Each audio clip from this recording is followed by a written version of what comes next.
This audio presentation of Neville Goddard's God's Word is brought to you by audioenlightenment.com.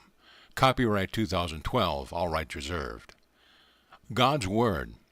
We are here in this world for one purpose, and that is to fulfill God's Word, which is Scripture. Oh, you can accomplish miracles while you are here, but God sent you His Word into the world, saying, My word shall not return unto me void. It must accomplish that which I purposed and prosper in the thing for which I sent it. You are that word, and you are destined to fulfill Scripture. This past week a lady wrote me saying, Recently I have been having difficulty remembering my dreams, but this one was the most difficult I have ever encountered. I knew I had the surface to tell it to you, but it seemed like an endless depth of utter darkness from which it came. Holding onto the memory image of what I experienced, I felt as though I were a diver who had plunged too deep and would never make the surface, but I did, and this is my experience. I stood before Jerusalem's gate. They were enormous wooden gates with high walls. I was so thrilled to be there, but my thrill quickly vanished when I realized that the gates were closed. Then I found myself on a high hill, clothed in a body of light, which radiated from me in all directions. In the distance I could see the whole of earth with its curvature, and felt as though I stood in some spaceship and shed my light on all. I knew that if I so desired I could rearrange everything I saw, yet I also knew that everything was ordered and as it should be. Then I began this terrific struggle to return to my earthly body, for I wanted to share what I experienced. In a book called Looking at Modern Painting, there is a chapter on Max Beck, a modern symbolist artist. In it he said, I awoke and yet continued dreaming, for I was William Blake, that noble emanation of English genius. Looking like some super-terrestrial patriarch, he waved friendly greetings and said to me, Do not be intimidated by the horrors of the world. Everything is ordered and correct, and must fulfill its destiny in order to attain perfection. Seek this path, and you will receive from your own aid a deeper perception of the eternal beauty of creation, and you will know an ever-increasing release from that which now seems so sad and terrible. Just like William Blake, this lady knew that everything is ordered and perfect, and as it should be for man to experience. Now let me share an experience of mine.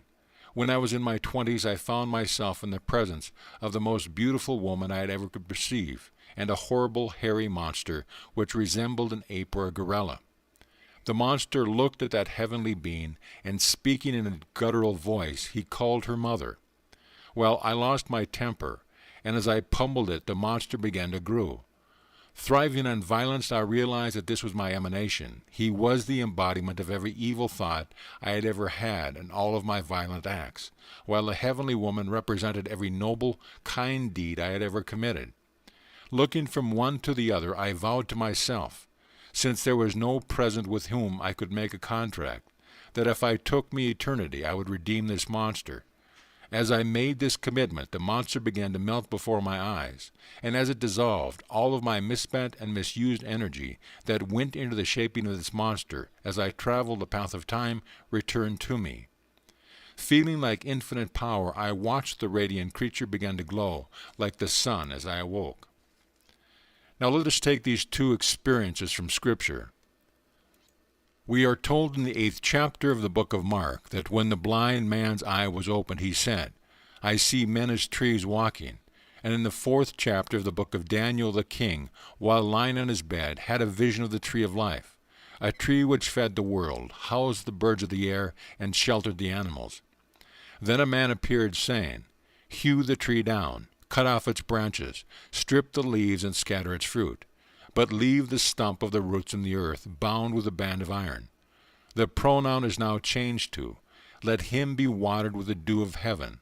Let him make his abode with the beasts of the field. Let his mind be changed from that of a man, and let the mind of a beast be given to him. Let 7 times pass over him, until he learns that the Most High rules the kingdom of men, and gives it to whom he wills. In the creation of both the wonderful being and the monstrous one, I wore the heart and the mind of the beast, as we all do while covered with his animal body of flesh. I am the tree of life that was felled to become man.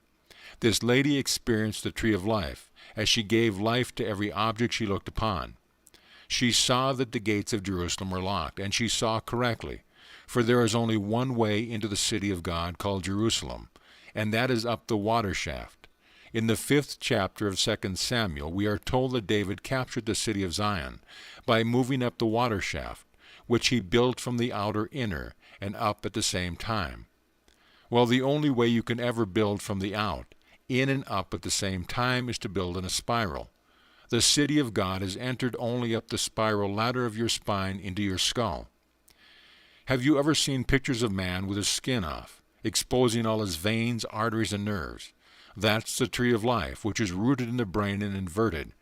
Having gone down into generation, you have taken your power there to generate sex and animate forms. The day will come when your creative power is resurrected, and you enter the world of regeneration to create without a divided image.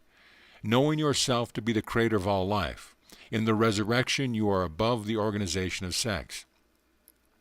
How many times during the history of the world have men done violence to themselves trying to bring this power about?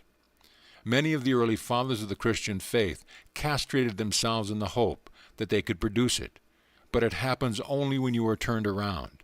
In my case, I felt myself being split in two from top to bottom. Then I saw the golden liquid light which had gone down into generation, and knew it to be myself. Fusing with that which I beheld, I went up the water shaft in a serpentine motion and entered Jerusalem, the city of love, and no one can enter any other way. So she saw it perfectly. That was a foreshadowing of the power that is in store for her.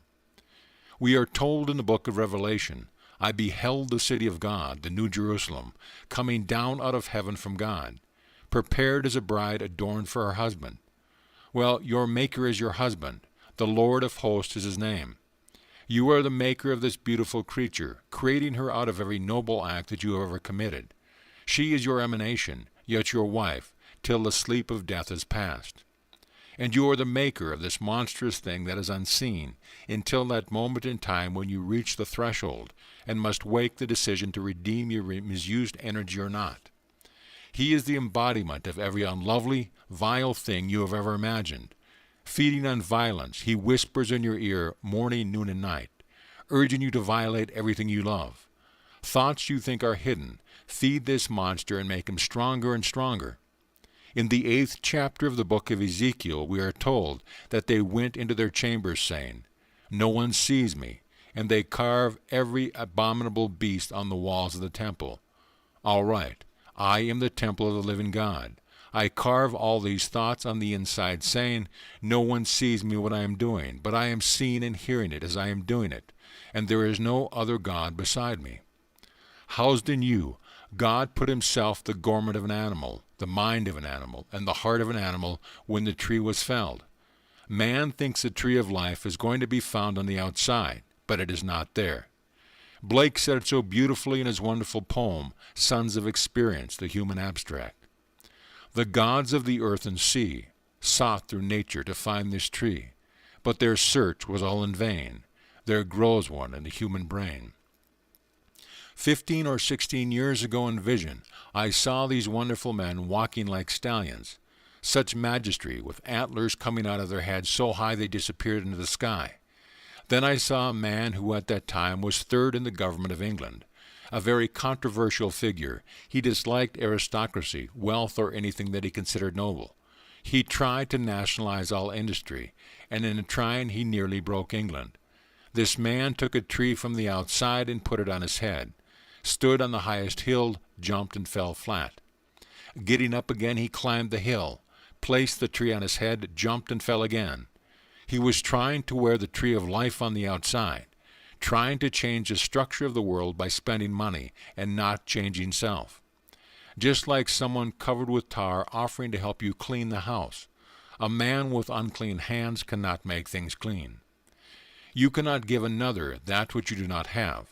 As a nation, we have just sent millions of dollars to nations, thinking we are going to change them, but change does not come that way. There is no power on the outside. The power that lifts you up so you can remove mountains comes from within, and it doesn't turn up until your spiritual body is split. Then and only then are you turned around, and the energy that went down into generation is turned up into regeneration. Castrating yourself or signing the vow of celibacy means nothing. You can be celibate from now to the end of time, but you will dream of sex. You will end up with a cesspool for a mind and condemn every lovely girl and boy who go to the altar in marriage and claim their offspring as sin. Of all the nonsense in the world, if that is true, then they, the offspring of a sinful act, are the embodiment of sin, are they not? I tell you, you can't bottle this energy. Sex is natural when your energy is turned down, but one day it will be turned up, and you will know a creative power greater than anything you could ever imagine, while your imagination is divided. Believe me when I tell you, everyone must face their monster and their heavenly being, for no one is devoid of lovely thoughts. The love you felt for your mother when you were a child, or when you gave from the heart, these are things that go into making your lovely ideal. When a friend of mine died, Kathleen Norris wrote her husband saying, "I have never known a more giving person. She never wrote me a letter, but she enclosed a recipe, a poem, a clipping from a paper, or a handkerchief.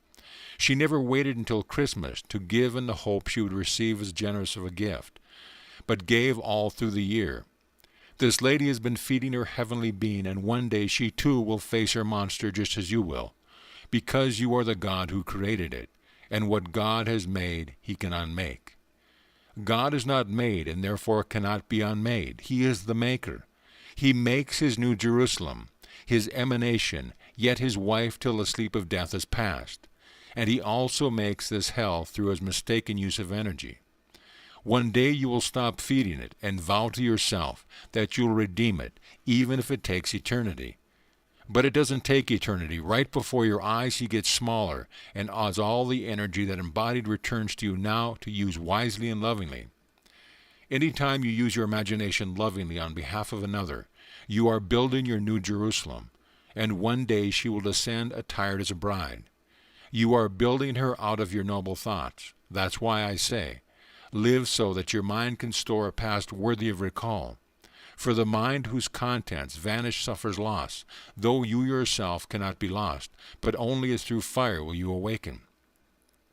So I want to thank this lady for sharing her perfectly marvelous experience with me, that I may share it with you. She saw the perfect vision, the beautiful imagery of Jerusalem.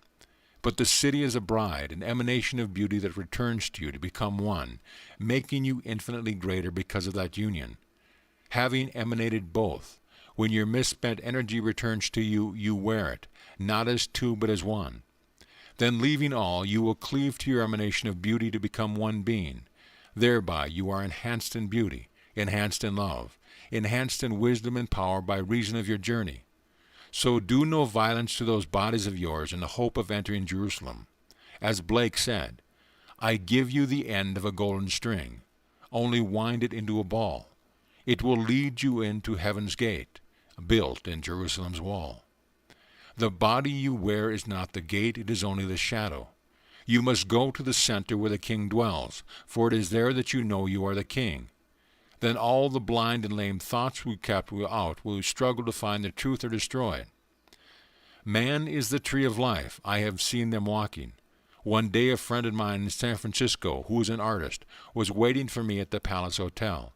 As I came through the door into the 3- or 4-storied building, she saw my 5'11" body as a stallion with antlers, reaching up to the sky, and drew a picture of them, even to the same suit I wore. Now the lady whose vision I shared tonight saw them as radiation from every part of her body, but my artist friend saw them as antlers. They both saw that which is not of this world. Your ultimate goal is not to become a millionaire, to be famous, but to fulfill the word of God. My word shall not return unto me void, but must accomplish that which I purpose, and prosper in the word, who cut yourself down and left just the roots. You placed bands around you so that you would grow and reach the sky, and the birds would come and nest. The tree of life is not in some little garden of God on the outside. You are that tree whose energies have gone down into generation. One day the power that you are will be regenerated, and your invested tree will stand erect and bear the fruit of life. Now, let us go into the silence.